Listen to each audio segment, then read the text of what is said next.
ये इंतहाई ख़तरनाक बात है और बहुत पाकिस्तान को डिवाइड करने वाली हरकत इस गंदे आदमी ने की है और ये ज़ेब नहीं देता।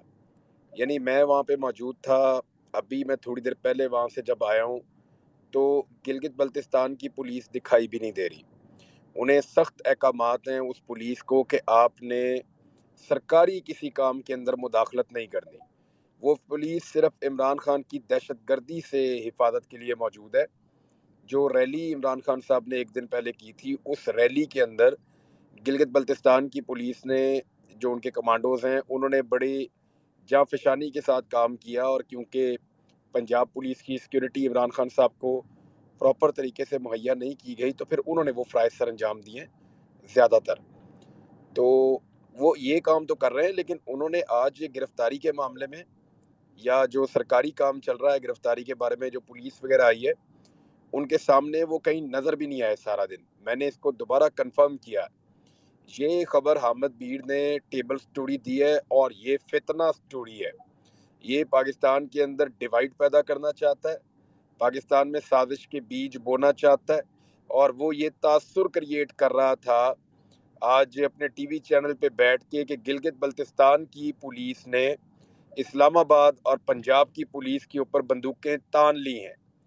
मैं आपको एक और चीज़ कन्फर्म कर देता हूँ कि जो लोग इमरान खान साहब के पास अंदर सिक्योरिटी पे मौजूद हैं, उनके पास जो अपने हिफाजत वाले वेपन्स हैं, वो भी आज, मैं सिर्फ इतना आपको बता दूं कि उनको दूर कर दिया गया था।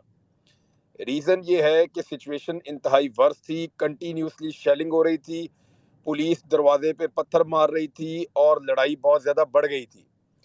ऐसे सिचुएशन में ये कोशिश की गई कि खुदा ना खास्ता अगर किसी ने एक पटाखा भी चल गया यहाँ पे, तो एक नई सिचुएशन क्रिएट हो जाएगी। तो इमरान खान ने रिस्ट्रेंट का मुजाहरा किया था और उनके लोगों ने बड़ी अक्लमंदी का मुजाहरा किया है। ये हामिद मीर की स्टोरी को मैं ऑन रिकॉर्ड लाना चाहता हूँ कि वो साबित करे इस स्टोरी को कि गिलगित बल्तिस्तान की पुलिस ने हथियार उठा के पॉइंट आउट किया है इस्लामाबाद और पंजाब की पुलिस को।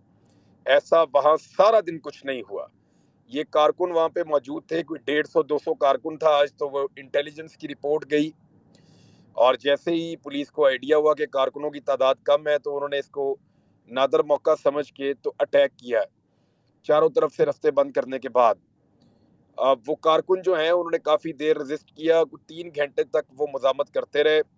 उसके बाद ये इमरान खान साहब के दरवाज़े तक पहुँच गए। जब दरवाज़े पे पहुँचे, तो जो छत के ऊपर और दीवारों पे खड़े हुए कारकुन हैं, उनके साथ फिर पुलिस का आखिरी तसादम हुआ। वहाँ से पुलिस को पीछे हटना पड़ा और फिर दोबारा से कारकुनों ने अपने आप को इमरान खान के दरवाजे से इकट्ठा किया और फिर उन्होंने जवाबी हमला पुलिस के ऊपर किया, तो पुलिस जो है वो पसपा होकर बाहर मेन रोड पे आ गई। पुलिस ने फौरी तौर पे अपने मददगार जो हैं उनको पीछे से बुलाया। इतने में लाहौर शहर के मुख्तलिफ इलाकों से जितने रुकावटों वाले एरियाज़ हैं, वहाँ पे कारकुनों का प्रेशर बढ़ना शुरू हो गया और ठंडी सड़क वाली साइड से कारकुनों का एक बड़ा जो है वो टोला वो अंदर घुस गया। वो जो कारकुन ताज़ा दम आए ठंडी सड़क वाली साइड से, उनके आने के बाद पुलिस का मोराल बिल्कुल डाउन हो गया और पुलिस वहाँ से पीछे हट गई। फिर जो पूरे शहर से कारकुन आने थे, उन्होंने ये सारा कुछ हमने होते हुए देखा है। पुलिस को उन्होंने धकेला, जो आपका माल रोड वाला चौक है, नहर वाला, उस पे उन्होंने कंट्रोल किया। फिर जो जेल रोड वाला नहर वाला चौक है, उस पे उन्होंने कंट्रोल किया कारकुनों ने। और जिस वक़्त मैं दोबारा वहाँ पे गया, ज़मान पार्क में मेरी आज इमरान खान साहब से मुलाकात भी हुई और जो कुछ मैंने देखा मैंने उनको बताया और जो सिचुएशन उनके साथ गुज़री है और जो चीज़ें वो सोच रहे हैं, वो सारी उन्होंने मुझे बताई। कुछ चीज़ें हैं, मैं शेयर करूँगा बाद में। लेकिन इमरान खान की गिरफ्तारी का फ़ैसला हो चुका है। हर हाल में इमरान खान की गिरफ्तारी मतलूब है। मियाँ नवाज शरीफ से किया गया वादा पूरा करने का वक्त आ चुका है। मैंने आपको कहा था कि 72 घंटे इंतहाई अहम हैं। अभी लगभग 36 घंटे हुए हैं, आधा वक्त अभी बाकी है। इसी टाइम में नवाज शरीफ की ख्वाहिश के मुताबिक इमरान खान साहब का पत्ता साफ करने की कोशिश की जाएगी। जो बड़ी शख्सियत ने लिख कर बकौल इमरान खान साहब के हलफ दिया हुआ है नवाज शरीफ साहब को, तो वो हलफ पूरा करने का टाइम आ गया है। और कारकुन उसके रास्ते में सबसे बड़ी रुकावट है। मैंने पीटीआई वालों से ये पूछा, जो लोग अंदर मौजूद थे, कि आप लोगों ने दिन में किसी वक़्त गिरफ्तारी का फ़ैसला किया था, तो उन्होंने कहा जी बिल्कुल इमरान खान साहब से ये हमारी बात हो गई थी। उन्होंने कहा था कि ये कोई लॉ के मुताबिक चलें। इस वक़्त इस्लामाबाद हाई कोर्ट में हियरिंग भी हो रही है, तो इन चीज़ को हम देख लेते हैं। अगर नहीं तो अगर गिरफ्तार करना ही आखिरी हल है, तो मैं गिरफ्तारी दे दूँगा, लेकिन कानूनी तरीके से। तो इसके ऊपर पुलिस ने बिल्कुल तवज्जो नहीं दी, पुलिस के ऊपर बहुत ज़्यादा दबाव है और पीटीआई के लोगों का कहना है कि ये एक्चुअली इमरान खान को ह्यूमिलिएट करना चाहते हैं। इमरान खान को नीचा दिखाना, इमरान खान को रुसवा करना, उनकी तज़लील करना इनका मकसद है। ये वहाँ बाय फ़ोर्स ताकत के बलबूते के ऊपर इमरान खान को गिरफ्तार करना चाहते थे, जिसके बाद कारकुनों ने मुज़ाहमत की है।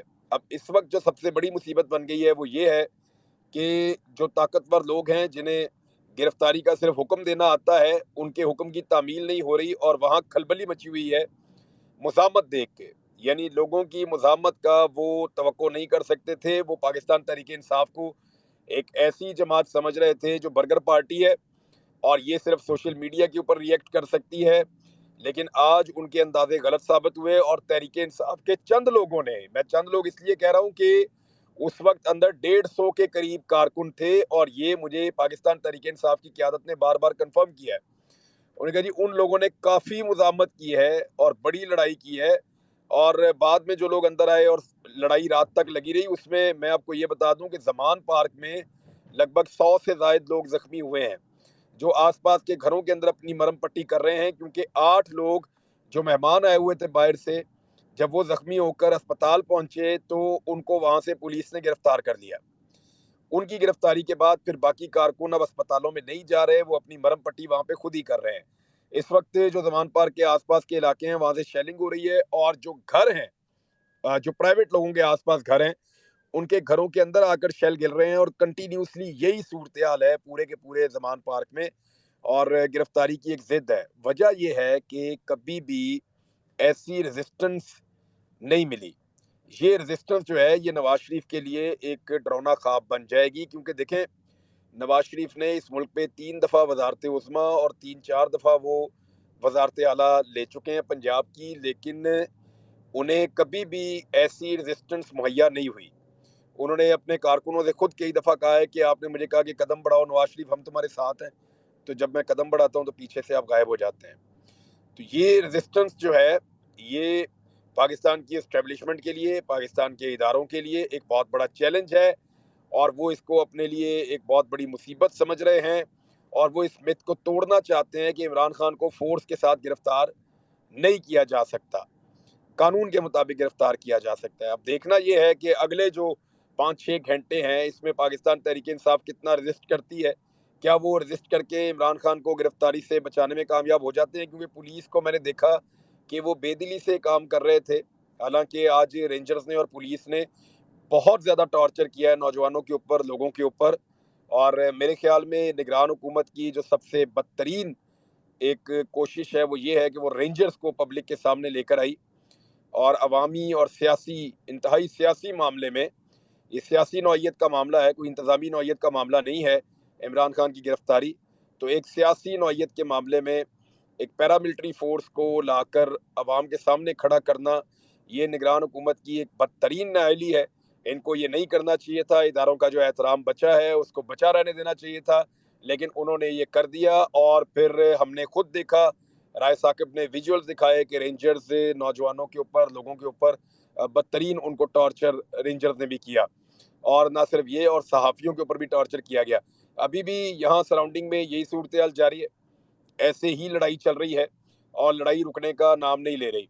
मुझे ऐसा लगता है कि अगले 6-7 घंटे बड़े अहम हैं, क्योंकि इस्लामाबाद हाई कोर्ट के अंदर ये केस है। वैसे आप हाई कोर्ट से उम्मीद क्या रख सकते हैं, क्योंकि आज ही इस्लामाबाद हाई कोर्ट को ये केस डिसाइड कर देना चाहिए था, लेकिन उन्होंने आज रात का वक़्त दिया है। अगर आज रात के वक़्त में ये गिरफ्तारी नहीं की जाती, तो सुबह हाई कोर्ट के रद्द-ए-अमल में जो है, वो आप कुछ भी कह सकते हैं कि फैसला कोई भी हो सकता है। लेकिन नॉर्मली ऐसे केसेज़ में 99% जो है वो रिलीफ मिल जाता है पार्टी को, कि ठीक है आप अदालत में पेश हो जाएं, हम आपको ये रिलीफ दे देते हैं। अगर इमरान खान साहब को ये रिलीफ मिल जाता है, तो 18 तारीख तक के लिए चीज़ें जो हैं वो नीचे चली जाएंगी।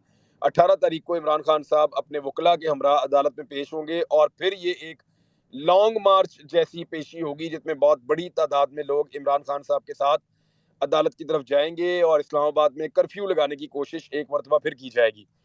तो ये सारी सूरत-ए-हाल हम देख रहे हैं। आज भी इस्लामाबाद में कर्फ्यू जैसी सूरत-ए-हाल लगाई गई थी और ज़िद सिर्फ़ ये है कि जो एक एक रेज़िस्टेंस नज़र आई है, एक रेज़िलियंस नज़र आई है लोगों के अंदर, वो अब हज़म नहीं हो रही कि ये तो बर्गर पार्टी थी, ये इन्होंने क्या कर दिया है। और अगर ये पार्टी भी इस तरह रेज़िस्ट कर रही है, तो ये एक नई मुश्किल पैदा हो जाएगी क्योंकि तादाद इनकी बहुत ज़्यादा है। नज़रियाती लिहाज से ये बड़े मज़बूत हैं।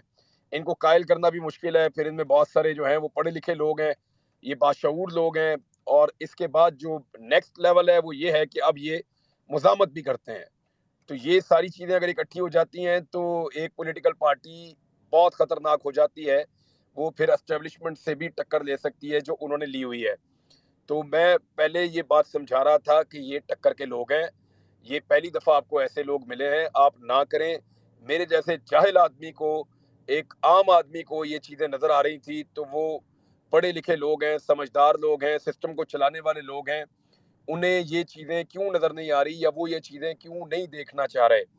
ये वो बड़े-बड़े सवालात हैं जो बड़े लोगों को अपने आप से पूछने चाहिए। नवाज़ शरीफ को अपने आप से पूछना चाहिए कि लोग उसके सामने कभी ऐसे ढाल क्यों नहीं बन जाते? इमरान खान साहब को मैं मिला हूँ तो वो उस वक़्त ख़ासे बेचैनी में थे अपने कारकुनों को लेकर और वो ये कह रहे थे कि देखो इन्होंने मैं जब अंदर गया तो मैंने उनसे पूछा, उन्होंने कहा शेलिंग हो रही है बाहर, आप कैसे आ गए यहाँ पे? मैंने कहा जी मुझे छोड़ें, आप ये बताएँ कि ये चल क्या रहा है, आपके पास इत्तला क्या है? तो उन्होंने मुझे कहा खान साहब ने कि ये कारकुनों के ऊपर उन्होंने हल्ला बोल दिया है, कारकुन थोड़ी तादाद में थे। मुझे तो अचानक पता चला कि ये इतना बड़ा अटैक हुआ और मेरी पार्टी के लोगों को पता चला कि अटैक प्लान किया जा रहा है। और उसके बाद ये सारी सिचुएशन मैंने ये होते हुए देखी है और सोशल मीडिया बंद कर दिया है, वहाँ का लाइट बंद कर देते हैं ज़मान पार्क की, सोशल मीडिया वहाँ पे बंद कर देते हैं, इंटरनेट वहाँ पे बंद कर देते हैं। तो किसी का भी इंटरनेट नहीं चल रहा था, सिर्फ़ टेलीफ़ोन काम कर रहे थे और कंटिन्यूअसली हमने ये सारी सूरत-ए-हाल वहाँ पे देखी। इमरान खान साहब से मैंने पूछा गिरफ्तारी के बारे में, तो वहाँ पे उनके लोगों ने जवाब दिया इस बात का और उन्होंने कहा जी कि गिरफ्तारी का ऑप्शन तो तब हो ना कि जब हमें यकीन हो कि वो सेफ हैंड में है। राणा सनाउल्लाह साहब ने खुद कहा है कि इमरान खान साहब को कुचल देंगे। तो अब क्या हम एक ऐसे वज़ीर दाखिला के हवाले अपना साबिक वज़ीर-ए-आज़म कर सकते हैं जो उसको कुचलने का इरादा रखता हो? एक अकेले आदमी को इतनी बड़ी फ़ोर्स के हवाले और ऐसे शख्स के हवाले कर दें जो उसको मारना चाहता है, तो ये सारी चीज़ें मुझे वहाँ से पता चली हैं। इमरान खान साहब फिर बाहर आ गए बातें करते-करते इधर बाहर लॉन में आके उनको वो शेल्स वगैरह दिखा रहे थे, तो वो काफ़ी गुस्से में थे। वो ये भी कह रहे थे कि ये देखो, इन्होंने एक्सपायर शेल फायर किए हैं, ये हमारे लोगों को एक्सपायर शेल मार रहे हैं। बाहर ख़वातीन थी, नौजवान थे और यहाँ घर के अंदर इन्होंने शेल मारे हैं। सारा दिन आज इन्होंने ये सिलसिला जारी रखा है। तो ये चाहते क्या हैं? तो इमरान खान साहब यानी इन चीज़ों को वो ही वाज़ नॉट एक्सपेक्टिंग कि इस लेवल पे रियासत जो है वो आ जाएगी कि एक गिरफ्तारी के लिए वो तमाम जो रवायतें हैं पाकिस्तान की जो पाकिस्तान के कायदे हैं उन सबको पसे पुश डाल देंगे। इमरान खान साहब ये एक्सपेक्ट नहीं कर रहे थे लेकिन अब जो सिचुएशन है उसमें आप इससे भी ज़्यादा वर्स एक्सपेक्ट कर सकते हैं।